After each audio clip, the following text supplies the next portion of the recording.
सेब के बागों में सर्दियों की खामोशी। जरा सोचिए, पेड़ अपनी पत्तियां गिरा चुके हैं और सब कुछ एकदम शांत ठहरा हुआ सा लगता है।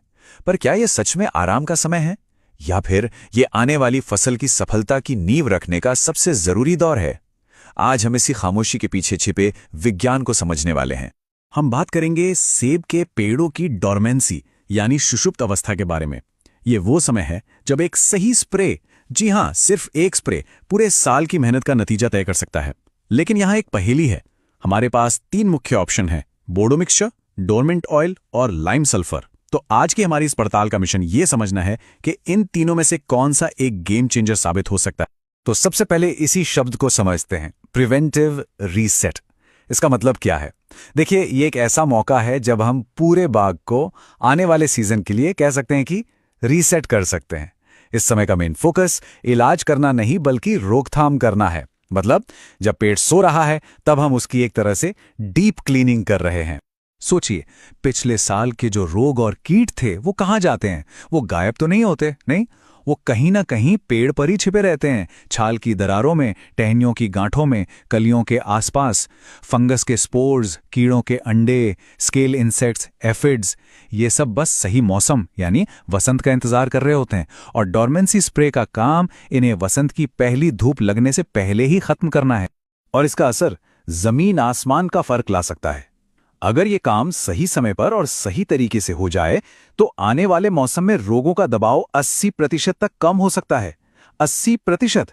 ये तो पूरे साल का खेल ही बदल सकता है।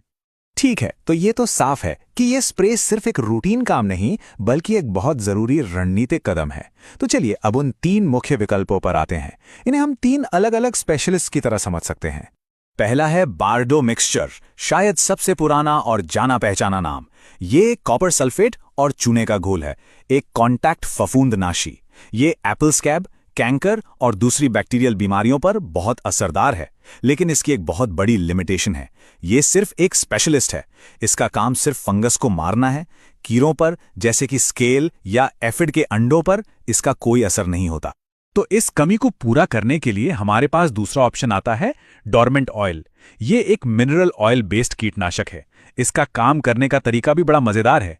ये कीड़ों जैसे स्केल इंसेक्ट्स और एफिड के अंडों के ऊपर एक पतली परत बना देता है जिससे उनके सांस लेने वाले छेद बंद हो जाते हैं। मतलब ये उनका दम घोट देता है। लेकिन यहां भी वही स्पेशलिस्ट वाली प्रॉब्लम है। ये कीटों को कंट्रोल करने के लिए तो बेहतरीन है, पर फंगस पर इसका कोई असर नहीं होता। तो अब हमारे पास एक ऐसी सिचुएशन है जहां एक स्प्रे फंगस को मारता है और दूसरा कीड़ों को। तो एक आम सोच होगी कि चलो दोनों का इस्तेमाल कर लिया जाए।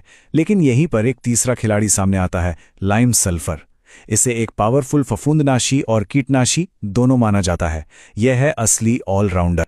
तो सवाल यह है कि लाइम सल्फर को इतनी अहमियत क्यों दी जा रही है? ये एक ही स्प्रे में सब कुछ कैसे कर लेता है? इसमें ऐसा क्या खास है जो इसे बोर्डो और ऑयल के कॉम्बिनेशन से भी बेहतर बना सकता है?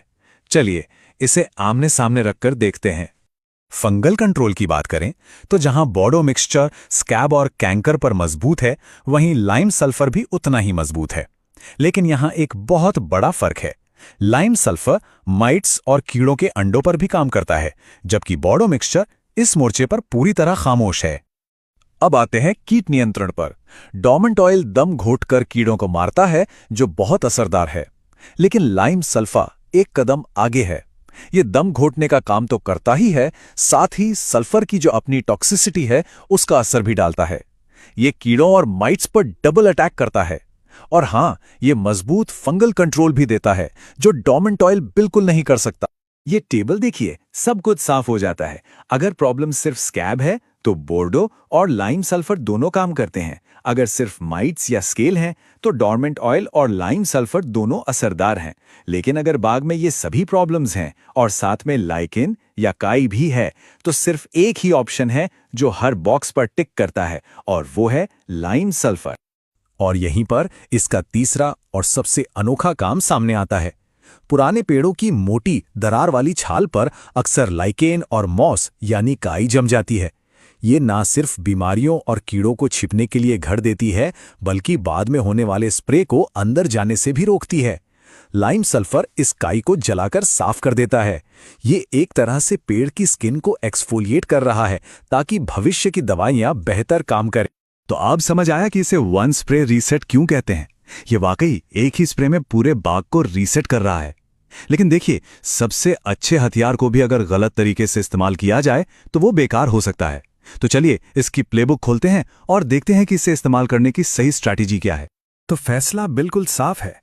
अगर केवल एक स्प्रे करना संभव है तो लाइम सल्फर ही सबसे बैलेंस्ड और सबसे समझदारी भरा फैसला है। लेकिन इसे सही तरीके से इस्तेमाल कैसे किया जाए, अब उस पर आते हैं। आगे बढ़ने से पहले कुछ बातें गांठ बांध लेनी चाहिए। इसे कभी भी बोडो मिक्सचर या डोरमेंट ऑयल के साथ मिलाकर इस्तेमाल ना करें। अगर इनमें से कोई स्प्रे पहले किया है तो कम से कम 10 दिन का गैप जरूर रखें। और हाँ, हमेशा प्रोटेक्टिव इक्विपमेंट पहनें। सेफ्टी सबसे पहले आती है। इसकी सफलता की चाबी इन 4 बातों में है। पहला और सबसे जरूरी है टाइमिंग। स्प्रे का सबसे अच्छा समय है लेट डोरमेंसी, जब कलियों की नोक बस चांदी जैसी चमकने लगे लेकिन अभी भी कसकर बंद हो। इसे सिल्वर टिप स्टेज कहते हैं। दूसरा है सही डोज। पुराने बाग के लिए 2 लीटर और युवा बाग के लिए 1.5 लीटर प्रति 200 लीटर पानी में। तीसरा नियम है कंप्लीट कवरेज, यानी पेड़ को ड्रिपिंग पॉइंट तक गीला करना होगा। इतना स्प्रे करें कि हर टहनी और दरार से बूंदे टपकने लगें। और चौथा, स्प्रे को बनाने के तुरंत बाद इस्तेमाल करें। इसे देर तक रखने से इसकी ताकत कम हो जाती है। तो मान लीजिए एक बागवान इन सभी बातों का ध्यान रखता है, तो इस एक स्प्रे का असल नतीजा क्या होगा? वसंत में उसे अपने बाग में क्या फर्क दिखेगा? इस एक सही स्प्रे से वसंत में स्कैब का शुरुआती इन्फेक्शन 60 से 70% तक कम हो जाता है। माइट्स और एफिड का पहला हमला भी काफी कमजोर पड़ता है। इसका सीधा मतलब यह है कि बागवान को वसंत की शुरुआत में स्प्रे करने की जो जल्दबाजी और घबराहट होती है, उससे राहत मिलती है। ये अगले 2 से 3 महीनों की सुरक्षा पहले ही पक्की कर देता है। तो आज की इस पूरी चर्चा का सार यह है कि सेब के बाग में डोरमेंसी का समय शांत जरूर है, पर निष्क्रिय बिल्कुल नहीं है। ये पूरे सीजन की शुरुआत एक साफ और स्वस्थ नींव के साथ करने के बारे में है, जिसका सीधा असर फल की क्वालिटी और कुल पैदावार पर पड़ता है। जैसा कि कहा गया है, एक मजबूत डोरमेंसी मैनेजमेंट ही सफल सेब उत्पादन का आधार है। ये सोचना वाकई दिलचस्प है कि कैसे सबसे शांत और ठहरे हुए दिखने वाले मौसम में उठाए गए कदम पूरी फसल की किस्मत तय कर देते हैं। क्या यही सिद्धांत जिंदगी के दूसरे पहलुओं पर भी लागू होता है, जहां तैयारी का शांत दौर ही असल में आने वाली सफलता की असली नींव रखता है? इसी सवाल के साथ हम आज की यह गहरी पड़ताल यहीं खत्म करते हैं। याद रखिए, कभी-कभी सबसे बड़ी जीत सबसे शांत लम्हों में तैयार की जाती है।